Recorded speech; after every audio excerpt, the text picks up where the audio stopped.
Embora seja uma boa realidade, os dados melhoraram em relação às últimas 2 décadas e meia. Tem um índice ou outro que sobe, mas, em geral, eles melhoraram.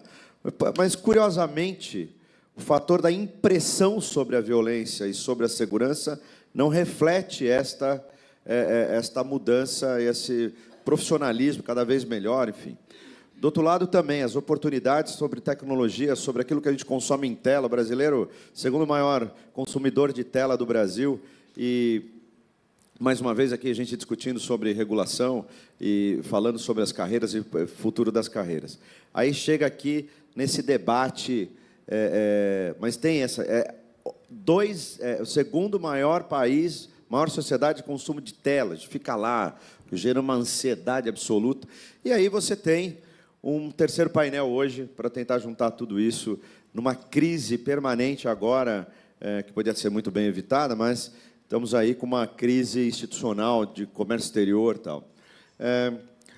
Veja, com tudo isso, Ciro, que se apresenta no Brasil, que parece inseguro, que parece ansioso, que parece conflitante, conflituoso em vários momentos, inclusive os menos esperados, como é que um jovem se posiciona, pensando no Brasil de hoje, desse jeito, a prospectar ou esperar um futuro de uma carreira, a construção de uma carreira para o futuro, tendo essas dificuldades cada vez mais duras e esses obstáculos que a gente mesmo cria para nós? Como é que você enxerga o futuro para um jovem ter esperança, otimismo no Brasil, apesar de tudo? Bom, eu quero agradecer ao Grupo Otimista e à FAAP, mais uma vez, o privilégio e a honra de estar aqui. Esse privilégio e essa honra crescem quando tenho a alegria de repartir esse painel com o professor Sobral e com a professora Kathleen, né? E com meu amigo conterrâneo e grande publisher do Grupo Otimista, Adriano Nogueira, o nosso futuro Roberto Marinho. Quer dizer, a melhor forma de encarar o futuro, de prever o futuro, de atenuar as ansiedades em relação ao futuro, é se colocar numa posição de construí-lo, não de prevê-lo. Então, essa é a grande tarefa que nós precisamos dar aos jovens brasileiros. Ao invés de ele ter, e não lhe faltam razões, ansiedade insolúvel com relação ao futuro, ele precisa sair do seu comodismo individualista de trás da tela e achar um caminho de construir, junto com os outros, este futuro ansioso. Essa é a única saída. Diante disso, eu posso fazer aqui uma frase TikTok. O Brasil tem todos os atributos físicos e humanos para ser uma nação não só de extraordinário êxito, mas uma nação exemplar de um êxito civilizatório ainda não experimentado pela humanidade, por uma série de atributos que só o Brasil tem.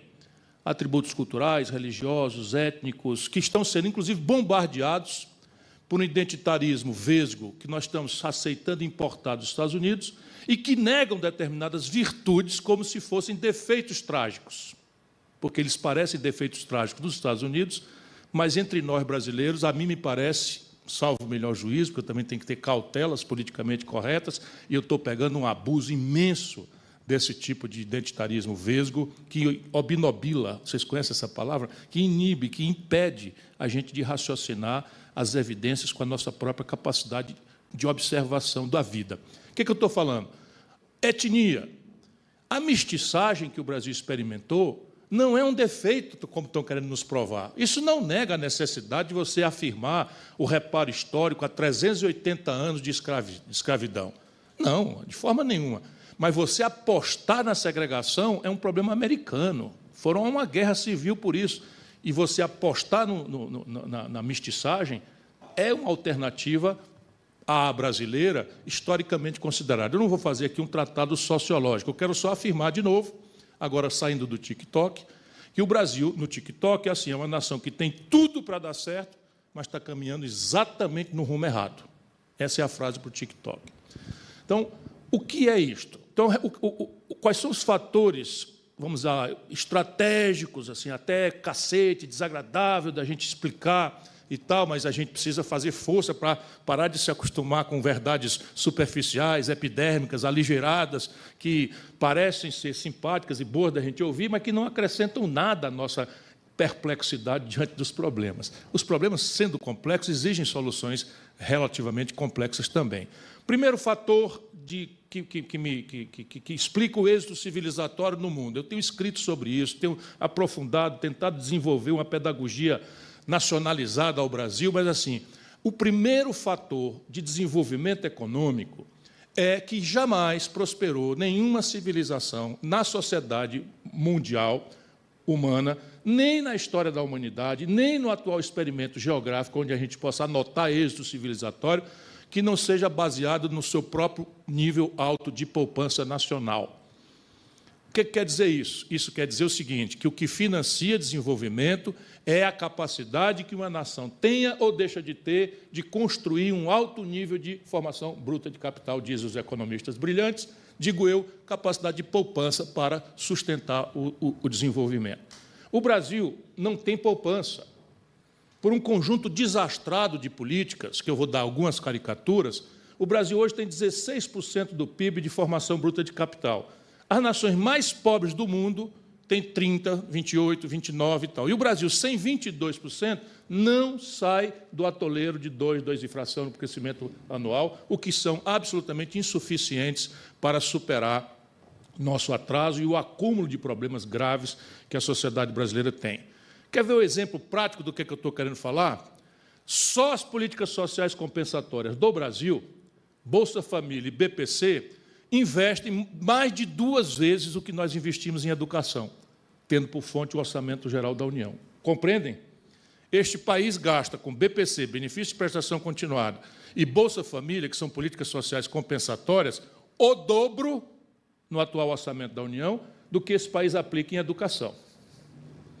Guarde esse dado, mas se eu acrescentar que o país gasta R$1 trilhão em números redondos com previdência social, que também é uma etapa de consumismo, você vai, então, que nós temos 4 vezes em políticas sociais compensatórias e seguridade social o que aplicamos no investimento de futuro, que é a educação.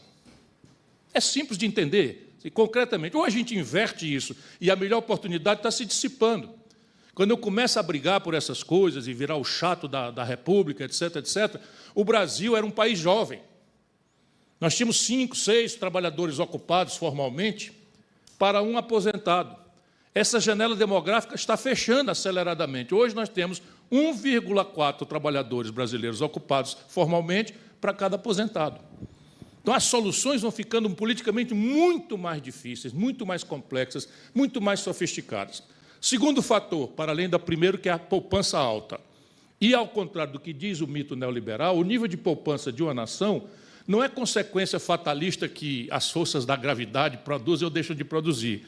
É consequência de arranjos institucionais que a política faz ou deixa de fazer. Faz bem feito ou faz mal feito.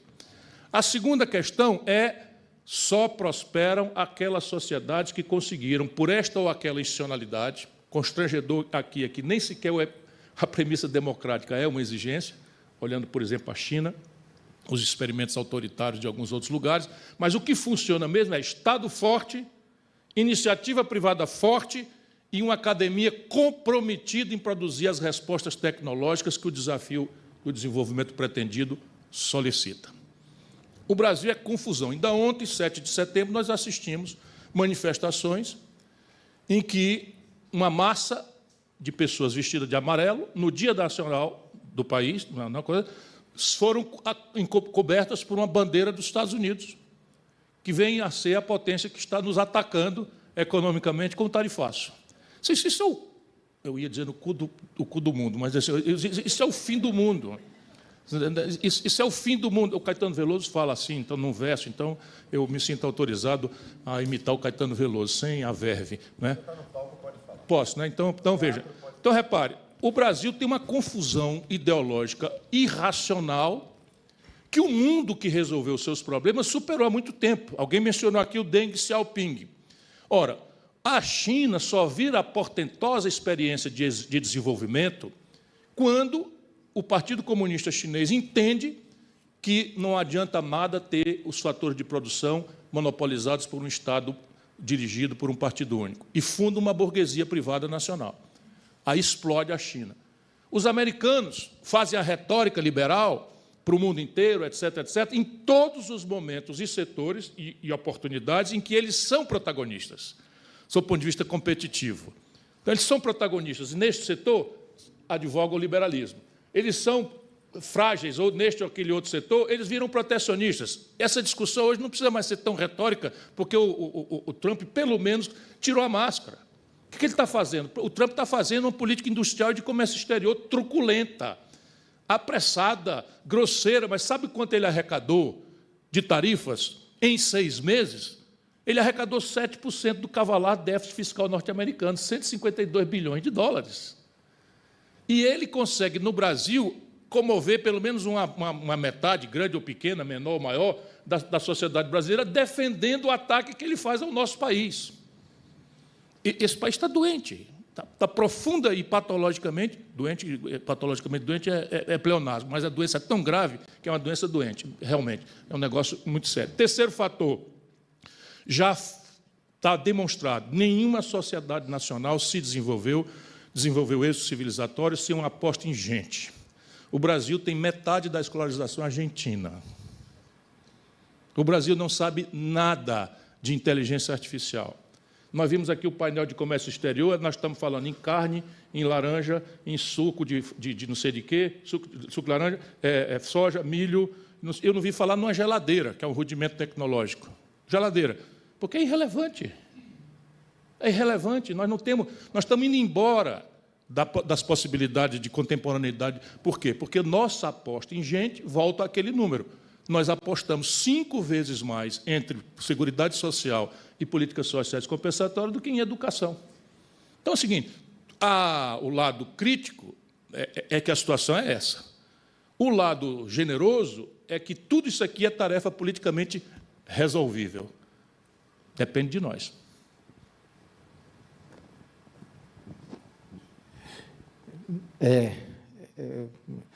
A gente pensar num viés otimista assim, né? Tem que ser muito otimista, né, Sobral? Né? Eu vou perguntar agora para a Kathleen, né? Eu posso acrescentar um dado só para mostrar para a juventude que não tem defeito genético. Em 1980, quando a ditadura ruiu no Brasil, o PIB brasileiro era maior do que o da China. 1980 é ontem. O PIB brasileiro era maior do que o da China, com uma população que a China era 800 mil habitantes e o Brasil 130 mil. O que aconteceu para o PIB da China ser 20 vezes maior do que o do Brasil hoje? É a política. Ciro, vou fazer uma pergunta para o Ciro, né? Ontem foi comemorada a independência do Brasil. Somos mesmo independentes? O que precisamos fazer para valer a nossa... Veja, quando Pedro I, seguindo o conselho do seu muito sábio pai, Dom João VI, lançou mão da coroa antes que algum aventureiro o fizesse, vocês todos sabem disso, né? Que Dom Pedro ficou aqui e Dom João VI voltou para Portugal.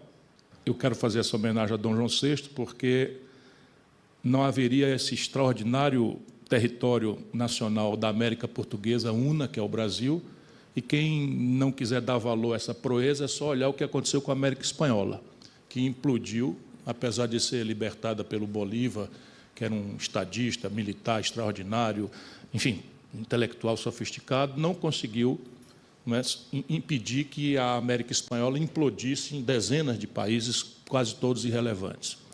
E Dom João VI, com Pedro I, fizeram esta portentosa potência tropical, que é o Brasil, unificar toda a América Portuguesa, muito além do Tratado de Tordesilhas. Pois bem, mas quando Pedro I lançou mão da coroa, aquilo foi a afirmação de uma independência política.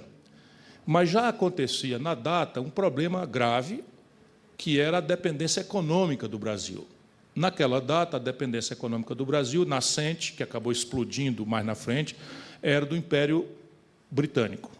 Então, quando o Brasil abre os portos, as nações amigas, em 1808, que Dom João VI chega, não sei o que e tal, aquilo, na verdade, a abertura dos portos significava a entrega do domínio econômico do território nacional brasileiro à potência hegemônica da data, que era a Grã-Bretanha, o Reino Unido. Pois bem, de lá para cá, as coisas mais ou menos estão do mesmo jeito. Nós temos uma independência política, somos donos do nosso próprio nariz, temos um calendário eleitoral, temos, enfim, mas não é, o Brasil, por exemplo, para ser mais prático e menos explícito aqui, depende do estrangeiro para 86% dos princípios ativos dos nossos remédios. Então, por favor, não fiquem doentes, porque se nós formos encontrar a doença brasileira com o nacionalismo de goela do Lula, nós estamos ferrados, porque 86% da química fina dos remédios básicos do Brasil, tipo Tilenol, vem do estrangeiro. 100% dos bens de capital. Bem de capital, todos sabem, são as máquinas que produzem os produtos industriais. Então, 100% do produto industrial, o Brasil depende de fora. E quando a gente deriva para a nova economia, não é, chips, novos materiais, nanotecnologia,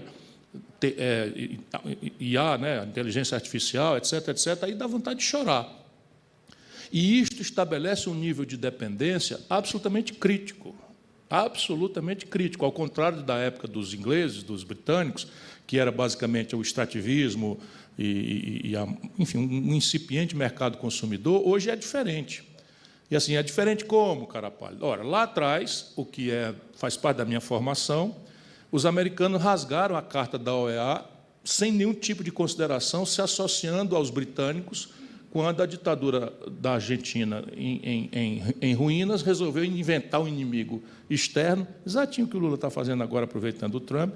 Os ditadores da Argentina, decadentes, na iminência de cair, resolveram arrumar uma guerra, chamada Guerra das Malvinas, e arrumaram o inimigo externo. Imediatamente, os argentinos esqueceram todas as atrocidades em consequência da ditadura, se associaram aos ditadores e tal, para, no fervor patriótico, defender a pátria contra o inimigo externo.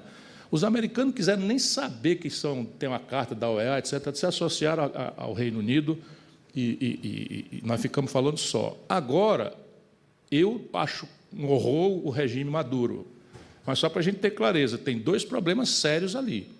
Um problema, o regime Maduro reclama para si, para a Venezuela, uma região chamada Arecibo.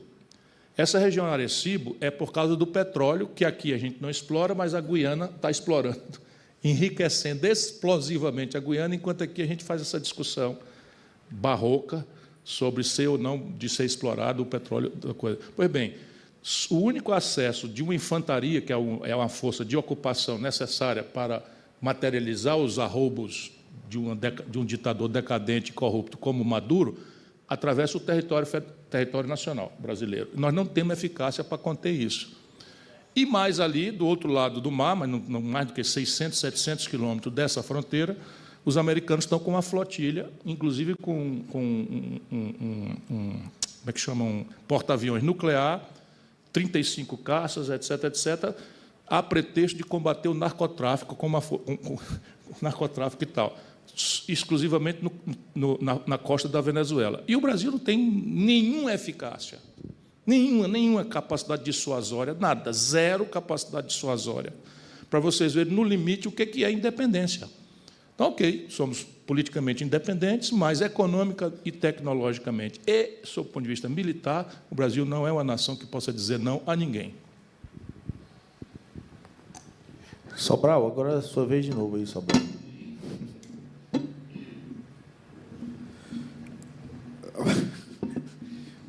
Mas e o seminário fora é otimista, hein? Muito bem. Quem vocês acham que é o mais otimista daqui? Você. Sou eu. Eu tentei ser presidente do Brasil 4 vezes. Pois é. Você imagina, eu queria otimista simplesmente assumir esse negócio. Perseverante. Então, quem crê de forma otimista e amorosa ao Brasil do que um cara que tentou 4 vezes, não se mancou ainda. Ainda fica especulando que vai ser a 5ª vez.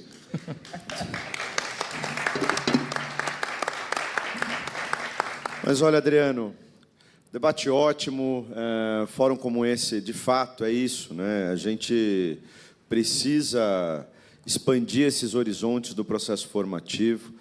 Recentemente, o órgão regulador, o Ministério da Educação do Brasil, recente não foi esse governo, né? Mas exigiu que parte da nossa matriz, a matriz é o conjunto da carga horária que a gente soma dentro de um curso, e determinou que 10% da soma da carga horária fosse oferecido, articulado e promovido uma prática extensionista, que é o contato que a formação do jovem precisa para se formar na academia como cidadão, como cidadã, né, de fato.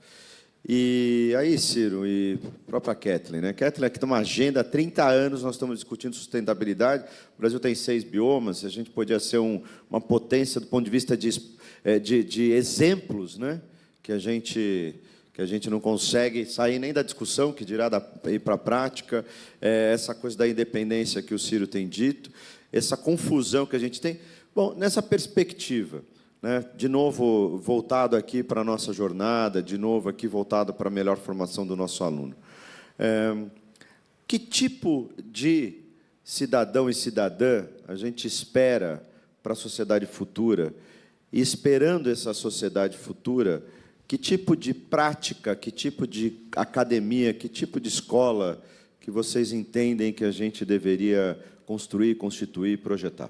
Eu gostaria muito de me meter também nessa questão, porque a base filosófica do nosso problema global, e no Brasil tem esses componentes caricatos e selvagens, é basicamente neste ponto aí. Que tipo de cidadão? E eu, que não gosto de impasse, e por mais que ninguém queira acreditar, sou um otimista inveterado, eu não deixo de refletir sobre o que parece ser solução impossível. E a mim me parece que eu tenho uma hipótese para a gente discutir neste ponto. A hipótese é a seguinte: 25, 20, 30 anos de perversão neoliberal trocaram na nossa cabeça a ideia de que nós somos personas, cidadãs, para consumidores. Então, e nós não nos ofendemos com essa troca. Nós agora não somos mais abordados como seres estetas, ou amantes da arte, ou cidadãos, ou insurgentes revolucionários, como a minha geração foi. Nós somos abordados de forma muito generosa, a publicidade é sempre muito bem feita e tal, e nós aceitamos essa troca de persona, de cidadania para consumidor. Ora, quando essa troca acontece, nós trocamos também o conjunto axiológico, que agora o conjunto de valores que hegemonizam a persona de um cidadão para o conjunto de valores que hegemonizam a persona do consumidor. É assim, um cidadão, um insurgente, um poeta, um romântico, tal, procura a sua felicidade, nós estamos na vida mais ou menos conscientemente, procurando ser felizes. Por mais que a gente não tenha consciência, nosso dia a dia é uma busca ansiosa pela felicidade. Fugidia, mas pela felicidade. O cidadão, o romântico, o insurgente revolucionário, busca isso numa dimensão espiritual. É exatamente a insurgência, os valores revolucionários, ou a estética comovente, ou a poesia que faz chorar. Isso aí é o que é felicitante para o cidadão. O consumidor não, é mais trivial e básico, embora seja absolutamente impossível e razão de ser da frustração coletiva que a humanidade hoje vive. E mãe de todas as nossas tragédias, penso eu, para a discussão. É assim, o consumidor busca ser feliz realizando a expectativa de consumo maravilhosamente comunicada por todos os buracos que a gente tem na cabeça, vistos ou invisíveis. Então, assim, quanto da minha expectativa de consumo eu dou conta de realizar com a renda apertada que eu tenho? Ora, se eu tomo conhecimento de um padrão de consumo e a minha renda é apertada, daí a pouco eu consigo melhorar a renda, esse padrão de consumo foge de mim. Ele sai da bicicleta para o carro, do carro para a moto, da moto para o carro, do carro para o jatinho, enfim. E a frustração é a única coisa certa. Se a gente quiser mudar para os adultos, é provocar uma reflexão filosófica sobre um adornamento, uma volta à ideia de que eu não sou um consumidor, eu sou um cidadão. Eu até não vou negar, não vou antagonizar o meu consumo, mas eu vou subordinar o consumo à minha cidadania e vou, ao subordinar o consumo à minha cidadania, eu vou demiti-lo de ser a sede da minha felicidade. Isso é uma tarefa para os adultos hoje. Para as crianças, é começar agora, lecionando na pequena escola, no ensino, no jardim de infância, que é a pré-escola, o seguinte: o ato de consumo que me vulnera a toda essa perversão é objeto de uma pergunta: quanto custa? E puro e simples. Então, é quanto custa isso e eu acesso ou não acesso? É só a gente lecionar para as crianças, a partir de agora, 2 perguntas adicionais. Quanto custa sempre será necessário, senão a gente cai no que você chamou como é? Brand wash. Self-washing. Self-washing. Então, eu sou um compulsivo produtor de lixo, não sei o que e tal, mas faço o discurso do ambientalista, não sei de que e tal, que é o que está cheio hoje. Posso complementar a sua frase? Né? O quanto custa, eu acho que ele envolve um viés emocional muito grande. E aí eu gostaria de compartilhar com os senhores uma experiência que eu tive recente. Eu visitei as cataratas do Iguaçu com meu marido. A voz até embarga. Quando eu fiz aquele passeio e que eu me deparei com toda aquela água caindo Sobral, fiz um passeio chamado Macuco, que você vai de lancha, né, com várias pessoas, e você sente a fortaleza daquela água. Adriano, eu nunca imaginei que eu fosse ver algo tão extraordinário na minha vida. Ali, Ciro, não me importava o melhor carro do mundo, o celular mais moderno, a roupa de marca, ou tudo aquilo que o marketing acaba impulsionando, e a rede social, principalmente, impulsionando que a gente tenha. Ali, o que me sensibilizou foi a própria vida e aquilo que a gente tem. Eu acho que falta um pouco disso quando a gente fala de educação. Filosofia. E quem está aqui nos assistindo pode estar imaginando que doida é essa que está falando de filosofia e cataratas do Iguaçu, quase na hora do almoço. Mas é isso que faz a diferença da gente e traz a própria razão de existir. O que nós estamos fazendo aqui? E quando a gente fala de sustentabilidade, de otimismo, de fé, de resiliência, a gente está falando disso, de acreditar em algo muito maior do que o impulsionamento de uma rede social para você comprar o último celular da moda, né? Então, eu estava dizendo, com essa brilhante contribuição que comove, mas dá um exemplo prático do que eu estou querendo falar. Você já é adulta e teve uma epifania diante de um fenômeno absolutamente extraordinário da natureza brasileira, e relativizam-se todas as outras questões. Ontem eu fui ao teatro com a Gisele, e também eu já estou nesse processo há algum tempo, de coisa então. Mas eu queria dizer como é que a gente faz para o futuro. Eu acho que a gente tem que continuar sendo objetivo e pragmático, coisa que um esquerdismo infantil, que segue sendo a doença do comunismo, conforme dizia Lenin, não é? Lenin não é o extraordinário poeta brasileiro, mas o Vladimir, que fez a Revolução Soviética. Quer dizer, continuar perguntando quanto custa é um imperativo da realidade, dado o bombardeio publicitário e a nossa exiguidade de renda. Porém, se nós introduzirmos 2 outras perguntas na pedagogia das crianças, a revolução está feita. São 2 perguntas só que a pedagogia com as crianças pode ensinar. Segunda pergunta: a quem aproveita o meu ato de consumo? A quem aproveita o meu ato de consumo? E aí você sai da ideia de comprar o mais barato para comprar uma coisa um pouquinho mais cara, porque dá emprego, dá renda a um comunitário seu. Isso é uma revolução monstruosa. E a terceira coisa, que é mais da sua área especial, se o meu ato de consumo é amistoso à natureza, na origem e no rejeito. Simples assim. Ensinar essas 3 perguntas na pré-escola no Brasil é uma portaria do MEC para fazer. A requalificação e treinamento do magistério para esse tipo de assunto é quase nulo de necessidade. Depois a gente vai falar em AI. Aí é outro assunto mais grave.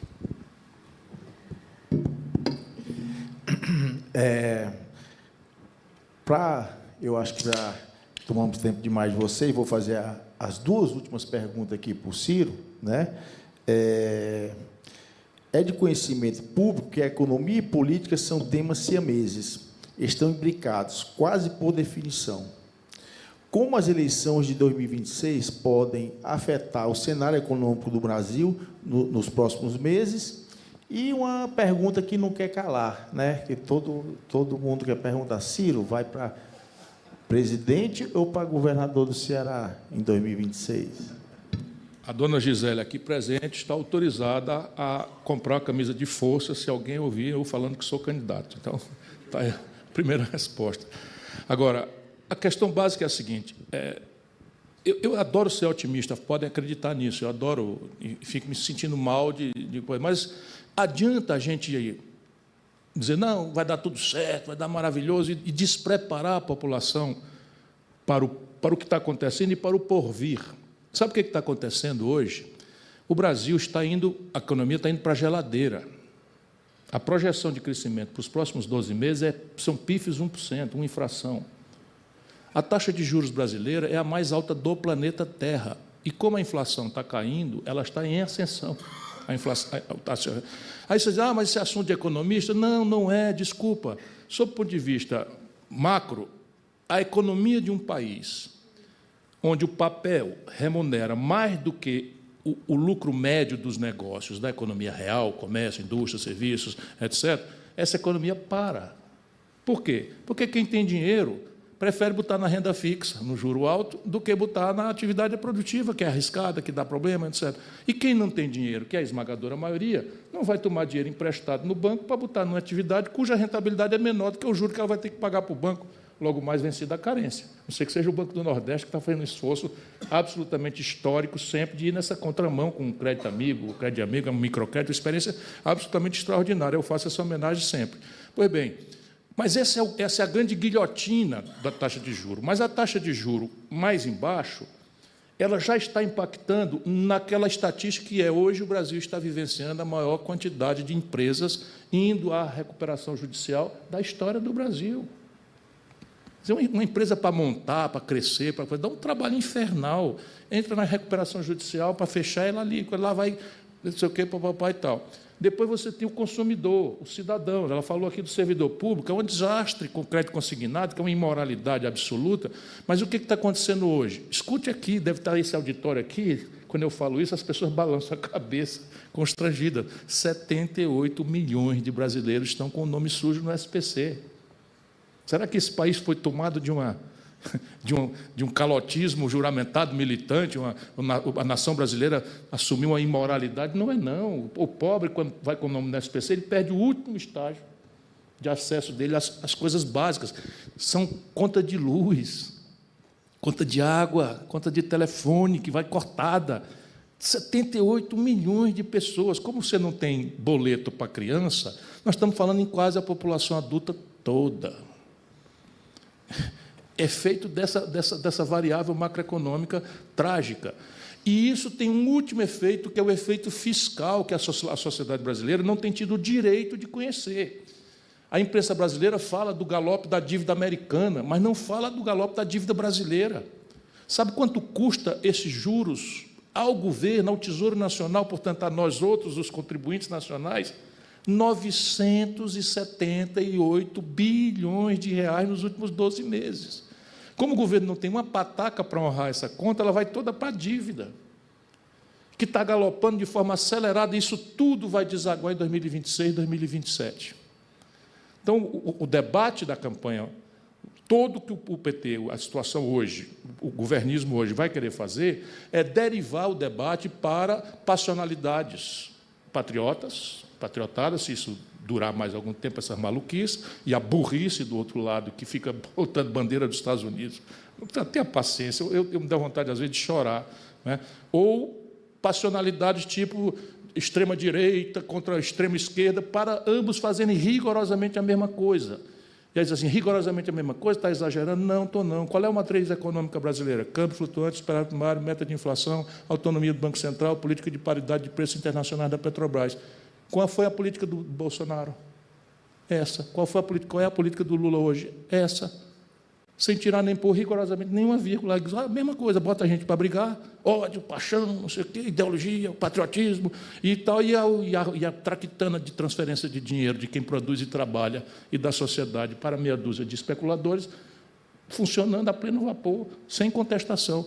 Alguém acha que o PCC e o Comando Vermelho e tal, há 25 anos atuando, já na lavagem de dinheiro, faz 20 anos, carregava essa montanha de dinheiro em sacola, em surrão, como a gente chama no Nordeste? Não, isso era óbvio que estava dentro dos bancos. Aí agora faz uma operação e está aí, as conexões são as mais trágicas possíveis. Cada conexão está lá um político atrás disso e tal. Oh, grande novidade, facção criminosa atuando há 20 anos, mexendo com bilhões de reais, não vai entrar na política? Deu tempo foi fazer juiz, deu tempo foi influir para entrar nos tribunais superiores. E nenhuma vírgula institucional foi mudada no Brasil por esses dois polos. Então, 2026 vai ser isso? Uma briga de extrema-direita contra extrema-esquerda de goela? Patriotas contra inimigos da pátria? Ou vamos discutir? Vamos discutir a dívida pública, a taxa de juros, enfim, porque isso é o que interessa. Eu acho, hoje, que eles vão conseguir empurrar de novo na goela do povo brasileiro essa tal polarização. E aí é um desastre. Dá para ser otimista? Infelizmente, para mim, não dá.